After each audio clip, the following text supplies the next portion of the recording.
Previously, we've heard about how racism is embedded in our structures and our systems, and we've heard from those most personally affected. So where do we go from here? In this episode of the University of Calgary Anti-Racism video series, a group of thoughtful individuals gather in a circle to talk about their own reflections on what it means to be an ally.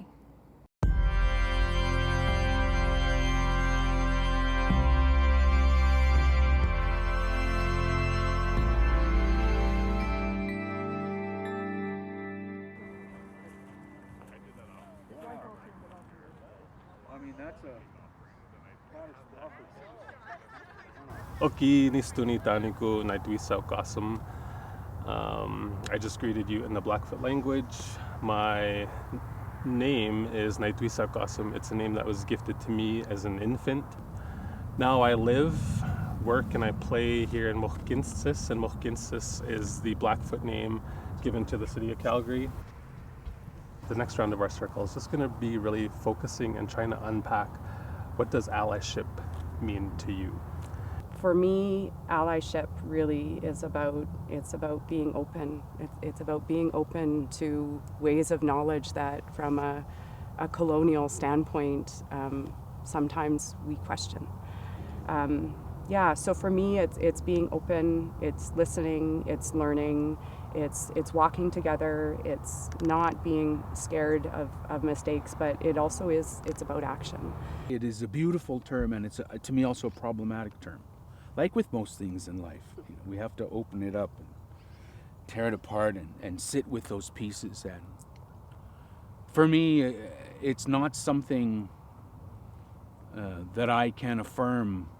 It can only be confirmed upon you as a non-Indigenous person of non-Indigenous ancestry to this land. It's something to which we aspire through a process of listening, deep self-reflection, and a willingness with courage and compassion to look into the dark corners of our collective and individual souls. Allyship has been allowing for the tough conversations and recognizing that darker history of the colonization of this country that some people have a harder time to share, and that sometimes, there are sore spots and bruises that need to be worked through, and that space is ethical and is compassionate. I have never been corrected more gently, with more grace and compassion and teasing and humor as I have. Like, I grew up in the Canadian curriculum that shamefully has erased the reality of the origins of this country, and having to do that work of being a proud Canadian, but what does that actually mean? And can you be a proud Canadian but at the same time want it to be better? And how do you help others perhaps understand that? So that's one part. And then the other part is coming from immigrant parents who didn't know the ways and were themselves, my parents, trying to understand how to fit in themselves, and growing up in that kind of 1 foot in one culture, 1 foot in another culture, and they didn't know the Canadian ways, and the lessons that you learn in trying to, as immigrants, fit in to the white colonial system, and what you learn as a result of that. So allyship to me, I'm less about folks trying to aspire to become an ally. I want folks to be inspired and aspire to work against social injustices. Look at these economic and social disparities for the Indigenous community through the lens of history and social injustice. And when people talk about their learning around residential schools and the 60s scoop and all of that, they're so quick to be like, oh, I want to learn about Indigenous history, and I'm quick to respond to say, well, that's not Indigenous history, that's your history as well. And if you are entering into this information for the first time, it's a hard thing to hear.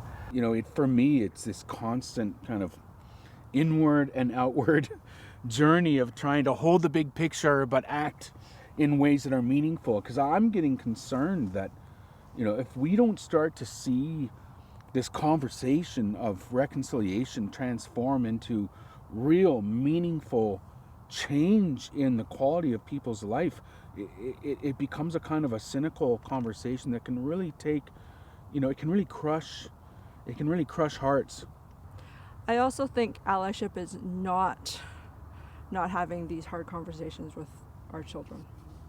I strive to have these conversations with my own child, but then also see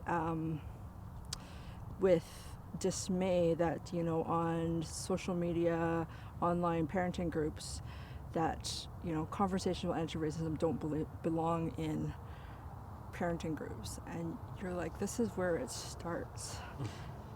This is the place where these, if there's any place, it's on the parental support groups to actually support other parents, to have these hard conversations at the dinner table, in bedtime routines. And so I think as parents, we can support other parents of similarly aged children and maybe younger to be having these uncomfortable conversations, knowing that it also will bring the uncomfortable, vulnerable work that must come alongside. This work is generational. We're not sort of working towards a day where we're going to be like, oh, we're reconciled. That it has to be a process. It has to be weaved into the fabric of how a post-secondary institution runs, or how a settler-created philanthropic institution runs, or how the health services runs. That's the tough work that we have collectively ahead of us, is sort of having these systems really acknowledge that, and then be willing to prioritize this work. The other thing that I want to bring to this space is I'm still coming to learn, so the importance of spirit, and capital S spirit in this work. And I mean in every space in an academic institution where we're really uncomfortable talking about anything that we don't see as truth. Opening up the table, the conversation to other voices, to many Indigenous men and women and two-spirits, to share the beauty of the diversity of the ways of knowing and being. So I feel like the work is still very new, and as an Indigenous person, there's this pressure when you are tasked to do this work that, like, what are the answers and all this kind of stuff. And again, I have to remind people that I'm learning along the way and I'm making mistakes. And so when I hear my settler colleagues say, well, we're just really afraid to get it wrong, and I remind them that I'm getting it wrong all the time. And that fear of making a mistake shouldn't stop you from taking a dive into the work anyway. So I also say, don't let schooling interfere with your education, especially when it comes to this sort of work, would be sort of my closing thoughts on what an ally is and isn't. So just thank you all for coming with that vulnerability and those teachings and that bravery in the circle. And that's it. Thank you so very much. Hand to heart. There's no word for thank you, Blackfoot.